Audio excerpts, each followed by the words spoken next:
Olá, meus queridos, bom dia. Tudo em ordem? Espero que sim.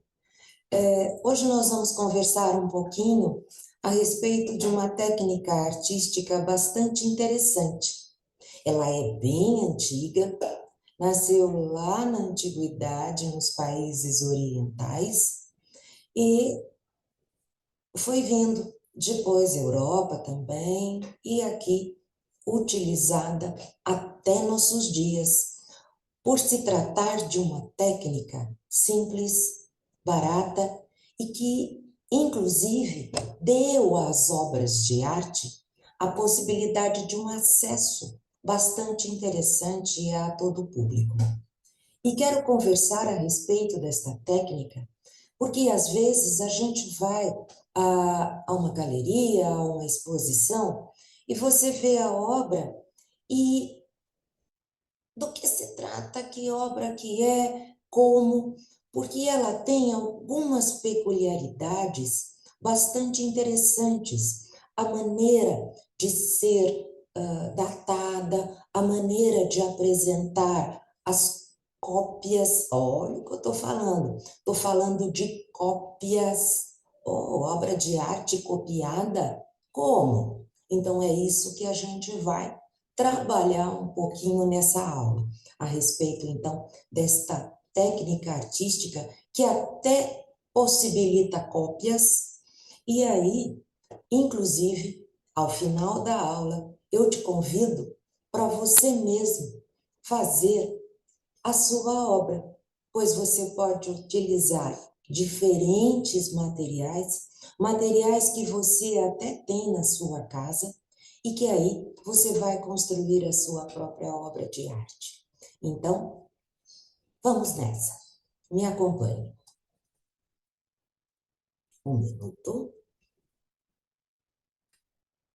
Só um minuto.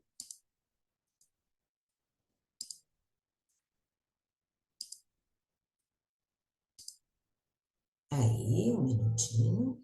Olha lá, a respeito do que vamos conversar. Então, o assunto é este. Nós vamos falar a respeito de gravura. Gravura que tem diferentes técnicas e as mais comuns é a que nós vamos tratar em nossa aula. E afinal, o que é gravura? Gravura, ela é uma técnica artística na qual é possível imprimir várias cópias de uma imagem a partir de uma matriz. Pois essa matriz funciona como um carimbo. Tipo assim, você tem uma folha de papel e uma matriz. A folha de papel vai vir sobre essa matriz e a obra vai estar lá no seu papel, transferida ali. Você já deve estar pensando em qual técnica? Os nomes. Então, aí, aí a matriz, então, tem a imagem invertida que será vista na gravura. O que é a gravura? A gravura, que é a obra em papel, gerada pelo processo de gravação. Tá bem? Vamos falar ao longo da aula do que se trata dessa imagem invertida. Se eu estou dizendo, olha, a matriz tem uma imagem invertida da que vai ficar no papel. O que eu quero te dizer? Eu quero te dizer isto daqui. Olha o que eu estou te mostrando. Isto é uma matriz. Repara. E aqui é a gravura, a impressão, a gravura impressa. Repara aqui.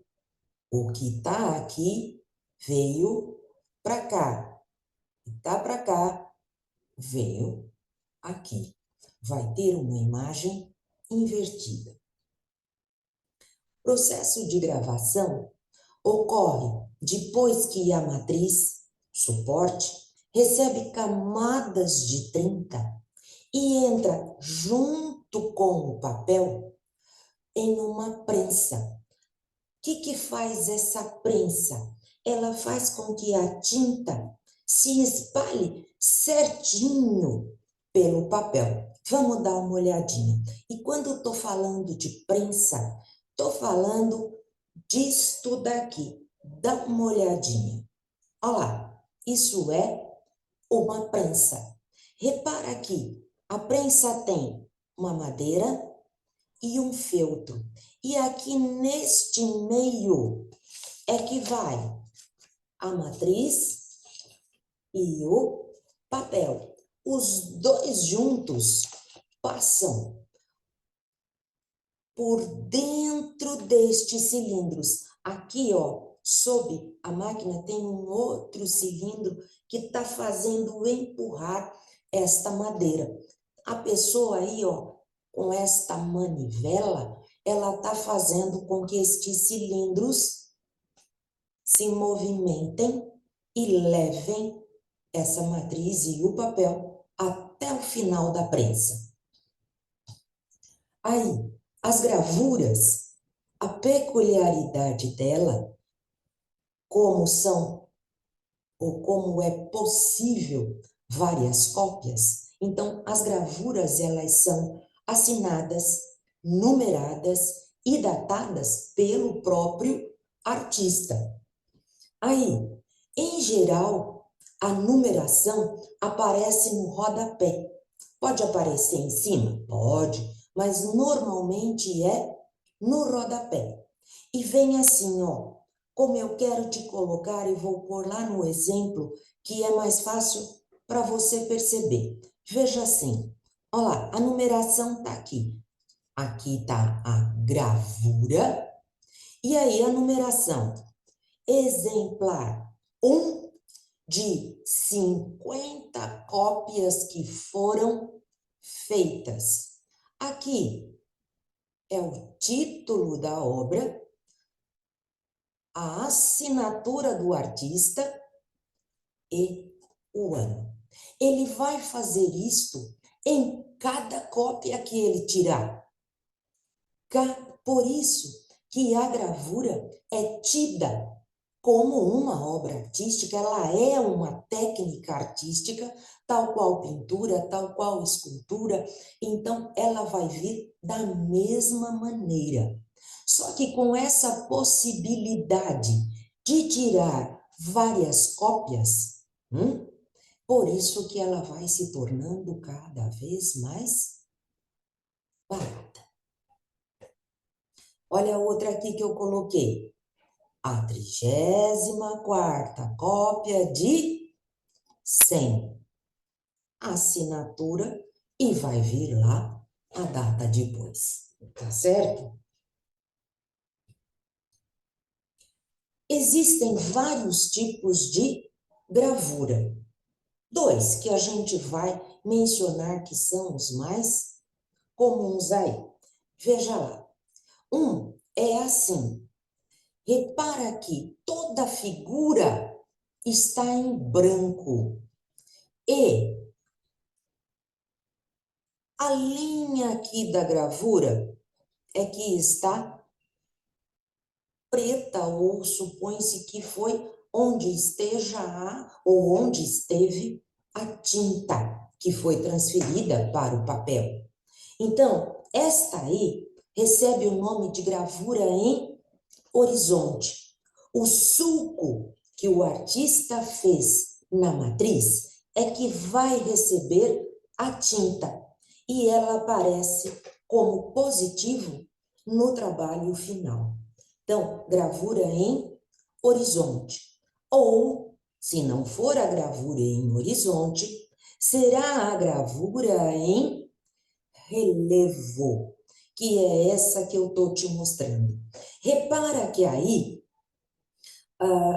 foram tirados Os sulcos, eles vão ficar mais baixos. E quem vai receber a tinta? Quem recebe a tinta é o que ficou em relevo, não é? Olha lá. E essa que aparece em positivo, o relevo. O sulco aparece em negativo, ou seja, sem a tinta. Aí, dois tipos de gravura. Gravura em horizonte, sulco, e gravura em relevo. Mas também podemos ter diferentes tipos de matriz. Lembra o que é a matriz? É aquela que o artista trabalhou para pôr o papel para ir lá para a prensa. Essa matriz vai poder ser em madeira, que é a xilogravura, né? Xilo aí é madeira. Pode ser a gravura em metal. Esse metal é uma placa de cobre, de zinco, de alumínio ou até latão. E é essa placa de metal que vai ser trabalhada pelo artista. A litogravura ou litografia, que é uma placa de pedra. Esse termo lito significa pedra. A serigrafia, que é uma tela de poliéster, que também vai ser trabalhada para receber a tinta. Aí, temos ainda a linoleogravura, ou uma placa de borracha, uma placa de linóleo, que também vai ser trabalhada. E atualmente a gente tem muito mais tipos de matriz, tá? Para ser apresentado. Estas são as mais comuns. A xilogravura, a gravura em metal, a litogravura, a serigrafia e a linóleo. A linóleo nem tanto, mas essas que apresentei primeiro. O que é que nós vamos fazer agora? Nós vamos conversar um pouquinho a respeito de cada uma. A xilogravura. A xilogravura é aquela onde a matriz é madeira. A xilogravura, ela é a mais antiga, que é provável que tenha tido uma origem chinesa, sendo conhecida desde o século VI. Portanto, ela é a técnica mais antiga para produzir gravuras e os seus princípios são, assim, muito simples. No Ocidente, ela já se afirma desde a Idade Média. Só que aí, quando foi, só um minuto, quando foi século XIX, com a chegada de imagens chinesas, da gravura chinesa, da gravura japonesa na Europa, a xilogravura se expandiu porque elas acabaram se fundindo, porque a gravura chinesa, a gravura japonesa, elas tinham um colorido muito mais rico do que a que já se apresentava na Europa, como essa que eu estou te mostrando aí. Então, era muito mais rica. Com isso, elas acabaram se fundindo e se expandindo muito mais. Na xilogravura, o artista retira de uma superfície plana de madeira, de uma placa de madeira, né, que seria aí a matriz, ferramentas, né, com o auxílio de ferramentas de corte e entalhe, que são chamadas de goivas, eu vou te mostrar daqui a pouco, mas são pecinhas, como pequenos formões, né, essas goivas, e ele vai tirar, ele vai fazer sulco para as partes que ele não quer que tenham cor, né? Porque ela é aquela gravura em relevo, tá? Aí que ele vai aplicar a tinta, colocar o papel e vai lá para a prensa. Então, ao aplicar pressão na prensa, o que acontece? O que estava na matriz vai para o papel. Essa aqui que eu estou te mostrando um pouco mais de perto, que são as goivas. Veja que são pequenos formões com os quais ele vai fazer os sulcos na madeira. Até mesmo, aqui eu quis te mostrar aqui, ó, uma placa de madeira que foi desenhada, preparada aqui, né, com o desenho que o artista quer, e ele vai fazer o sulco. Aqui ele está usando até mesmo um estilete para fazer estes sulcos.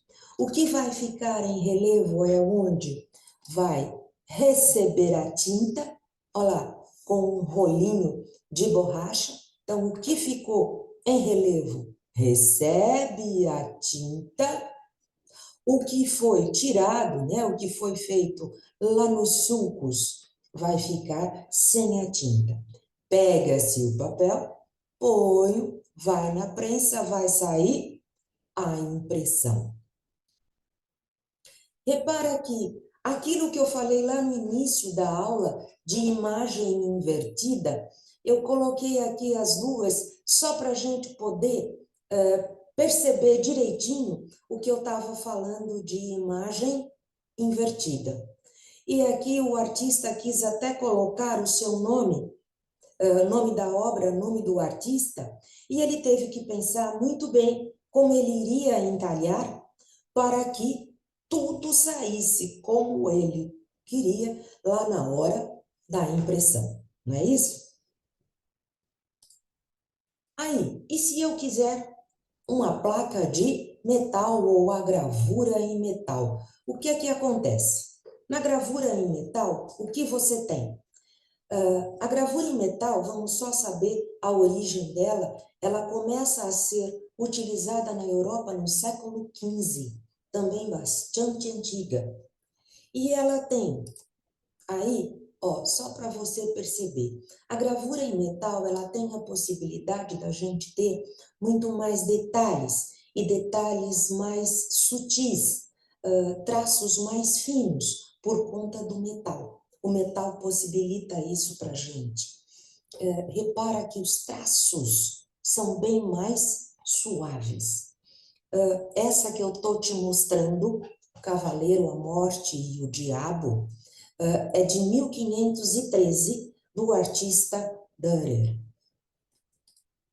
Aí, as placas de metal, que podem ser feitas a partir de cobre, zinco, alumínio ou latão.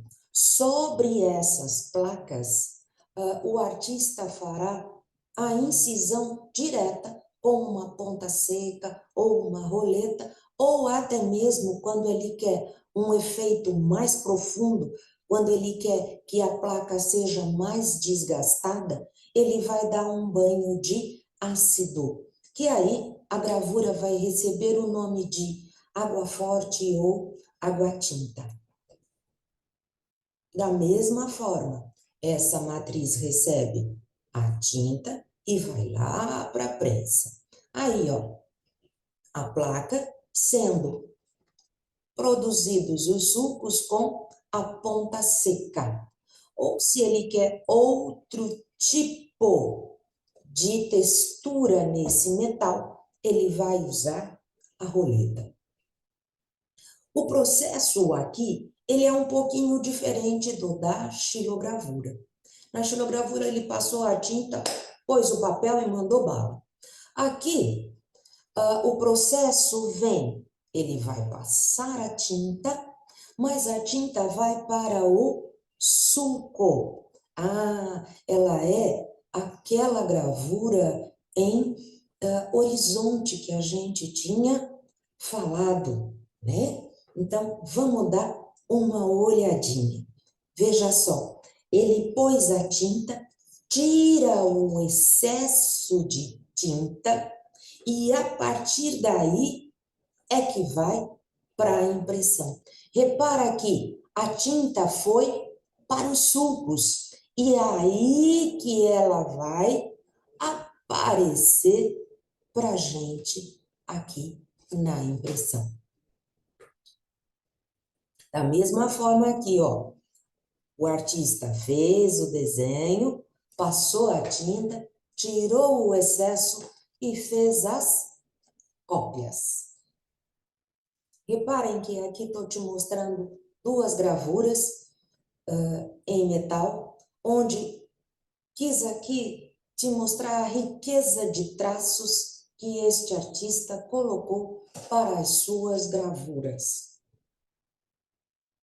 Aí, só para mencionar também as outras maneiras de fazer gravura em metal, que são água forte, água tinta, que são os produtos normalmente aí conhecidos como ácido nítrico ou outros ainda, que vão fazer o seguinte, eles vão atacar, eles vão corroer, ou aí, por isso que eu falei mordentes, né? Eles vão corroer a placa de metal, deixando aí cavidades onde a tinta vai penetrar.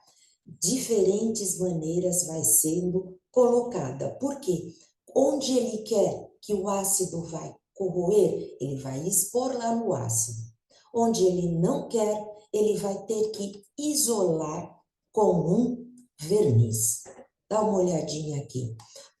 Partes que vão ser corroídas, que já foram até feitos sulcos, ele vai colocar no ácido. Partes que não vão ser corroídas, ele passou um verniz para proteger do ácido. Desta forma, ele vai obter gravações ou graduações, né, de tom de diferentes texturas visuais. E aí vai do mais claro até o mais escuro. Dá uma olhadinha no que eu tô te falando. Aí, onde ele deixou mais tempo no ácido, vai ficar mais escuro. Onde ele deixou menos tempo, vai ficar mais claro. Aí, essa é uma gravura do Edgar Degas, que ele usou esse processo de gravação em água-tinta, que ele deixou no ácido essas partes nos diferentes tons de cinza. Aí, vamos comentar também um pouquinho da litografia ou litogravura, que é a gravura na pedra. A gravura na pedra, ela tem um processo diferente. Por quê? Essas placas de pedra vai acontecer o seguinte, ao contrário das outras técnicas de gravura, a litografia, ela é simplesmente no plano gráfico aí, ela é só a base de desenho. Mas um desenho que vai ser com acúmulo de gordura. Esse desenho é feito com um giz de cera ou uma tinta que tenha gordura. Olha lá o que eu estou te falando aí.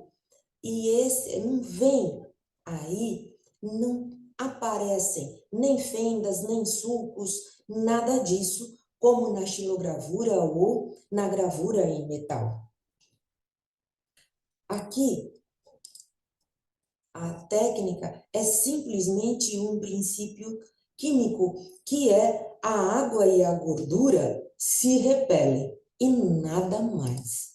Bora lá. Então, desenha-se sobre a pedra com um giz de cera. Pronto, vamos lá desenhar com o giz de cera. O restante da pedra, que eu não quero que receba tinta, que eu quero que fique branco, eu não vou fazer nada, certo? Óbvio, né? Então, onde tem este creion com a gordura é o que vai ser o princípio agora. Vamos lá, é o que eu quero te dizer. Essa água e gordura que se repelem aí é o que a gente vai falar um pouquinho. Deixa eu falar na figura que vai ser mais fácil.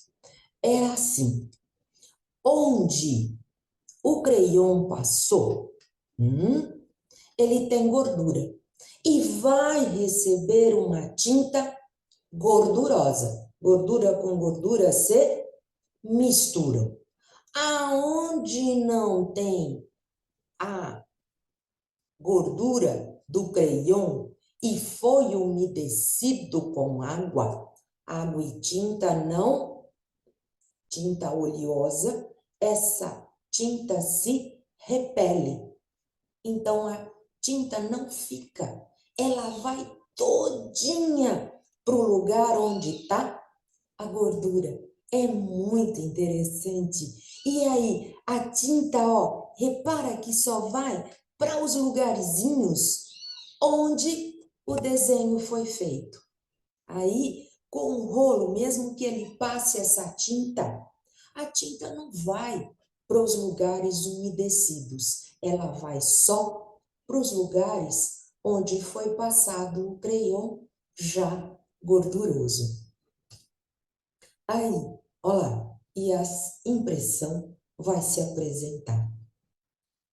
E a última que eu coloco para você é a serigrafia.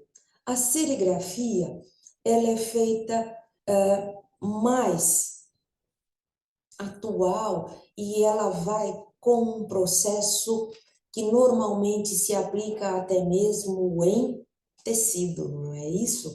A gente hoje vê mais a serigrafia muito para estamparia, para as camisetas que a gente tem hoje em dia. Elas são feitas com este processo de serigrafia. Vamos lá. Quando começa? No século XX, aí no início do século XX, primeira metade do século XX, artistas como o Andy Warhol, eles utilizaram esta técnica de gravura, aí a serigrafia, para compor as suas obras. E ele foi um aí dos que mais utilizaram essas técnicas. E até atualmente, dá uma olhadinha aí, eu estou colocando uma imagem do Cobra, né? É o maior grafiteiro, muralista que a gente tem no Brasil, e o Cobra está apresentando uma de suas obras. Veja que o Cobra, ele é um muralista. Como que uma obra do Cobra chegaria às mãos de uma pessoa para que ele pudesse vender, para que ele pudesse ter uma obra? As obras estão lá nos murais. Então, a serigrafia foi uma técnica que ele utiliza para reproduzir as suas obras. Então, vamos só pensar o que é essa técnica da serigrafia.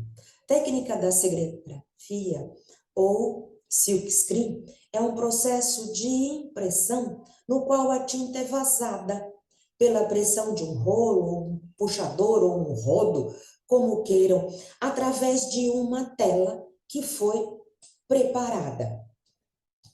Essa tela, né, a matriz, ela é normalmente de poliéster ou nylon, que é essa tela que eu estou te mostrando. E como que ela foi desenhada? Foi preparado um fotolito. Foi preparado um fotolito aqui, tá? E onde ficou pretinho aqui, através de endurecimento com a tela que foi exposta à luz, vai passar assim, ó. O que era negro vai ficar vazado.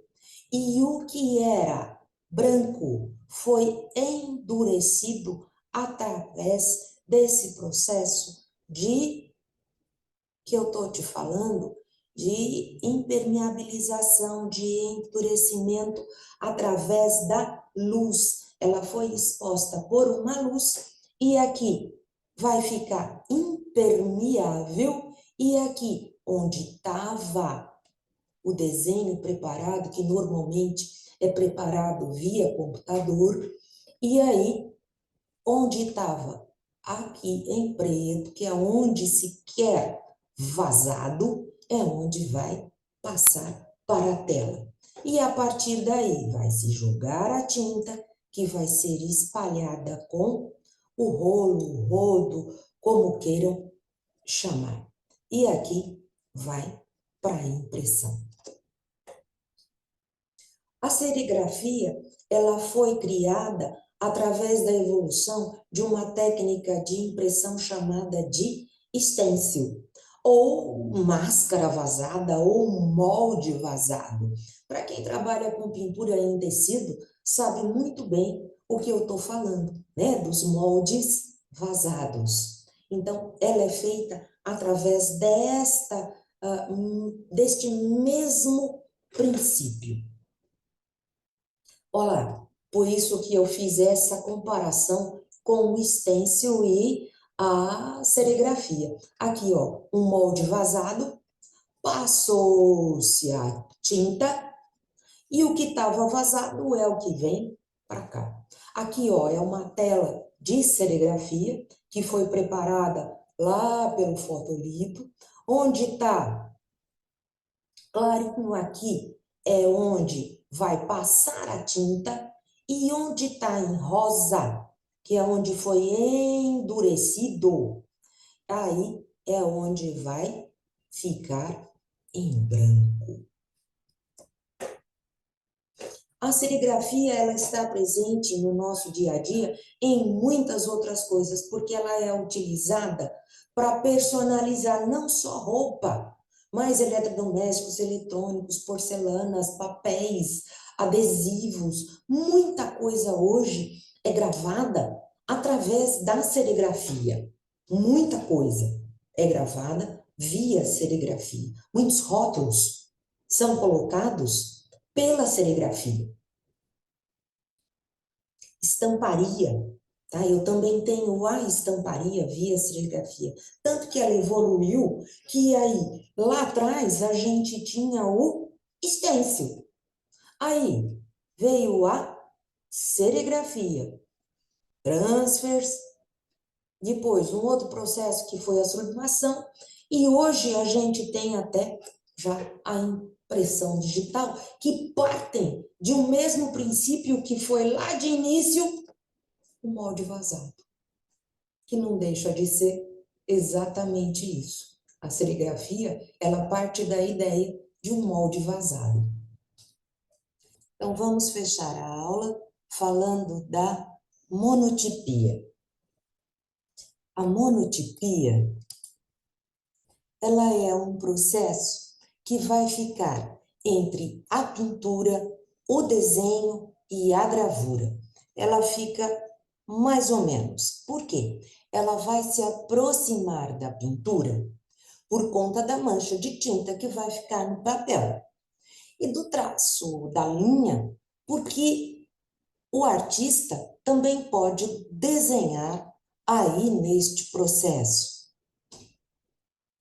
Porque nessa situação, tanto vai ter as características da gravura, porque vai ter a inversão da imagem, você vai ver, e como o próprio nome está dizendo, ela vai ser um processo único. Monotipia, tipia de impressão. E em alguns casos, sim, lógico, é possível você imprimir mais de uma cópia. Porém, a cada cópia que se for imprimindo, ela vai ficando mais suave, mais tênue, porque neste processo não se coloca novamente tintas sobre esta base. Aí, veja lá, foi passado tinta sobre essa folha e o papel veio lá e você está imprimindo. Lembra que a gente falava que a gravura até dá a impressão de um carimbo? Pois é isso que está acontecendo com esta folha, não é mesmo? E a inversão acontece. Repara que este lado está aqui e este é que está para cá, né? Inversão da imagem. Ainda, a prova que a gente obtém na monotipia, ela não vai ser tão fiel ao desenho original. Aquilo que você obtém, né, não é tão bonitinho, porque as tintas se misturam e nem sempre a gente consegue uma cópia fiel daquilo que preveu, né, daquilo que pensou lá do que ia acontecer nessa impressão.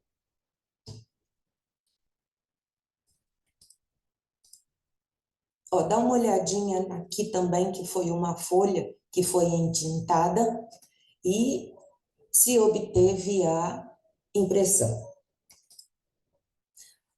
Vou te falar assim, a monotipia ela teve origem no século XVII com o Giovanni Benedetto Castiglione, do qual foram preservadas algumas monotipias e uma delas eu estou te mostrando agora.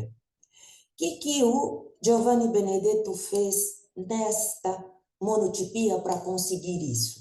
Ele pegou uma placa de cobre, faz de conta que é a placa de cobre, ele passou a tinta, aí ele pega, coloca o papel e vai fazer o desenho. Ele faz o desenho direto aqui no papel. E aí, ele vai puxar o papel e aquilo que ele havia desenhado sai para o papel. Ela é bem mais simples do que uma gravura. Porém, ele só tira uma cópia. Por isto, monotipia. Até o Edgar Degas, por exemplo, que foi um importante artista, que eu até já mostrei uma obra dele, também produziu uma série bem grande de monotipias. Veja que ele pintou uma placa de cobre do jeito que ele queria, colocou o papel por cima e saiu como um carimbo. Hoje em dia, a gente consegue fazer a monotipia com diferentes placas de bases, diferentes matrizes. No caso aí, ó, essa que eu estou te mostrando é uma placa de gelatina. Olha só, para simplificar, tirar a madeira, tirar a placa de cobre, hoje veio maneiras muito mais simples de se fazer uma monotipia. Deixa eu te mostrar. Olha, dá uma olhadinha. Acho que por aqui eu consigo te mostrar um pouco melhor. Isto aqui é uma placa de gelatina que o artista vai passar a tinta, deixar aí, colocar o que ele quiser. Ó, essa placa ela é toda mole, porque ela é de gelatina. E aí, vem com o papel e o que ele colocou lá na base vai vir para o papel. Até mesmo uma placa de isopor, isso que eu estou te mostrando, é a base daquelas bandejinhas de isopor que vêm do supermercado, da feira, e também podem ser, por exemplo, uma placa ou uma matriz para a monotipia. Até convido você a fazer aí na sua casa, por exemplo, numa matriz de isopor, isso é possível. Você passar a tinta, colocar algumas coisas, pôr o papel e sair com a sua monotipia. Meus queridos, um beijão para vocês e conversamos um pouquinho hoje a respeito da gravura. Até a próxima.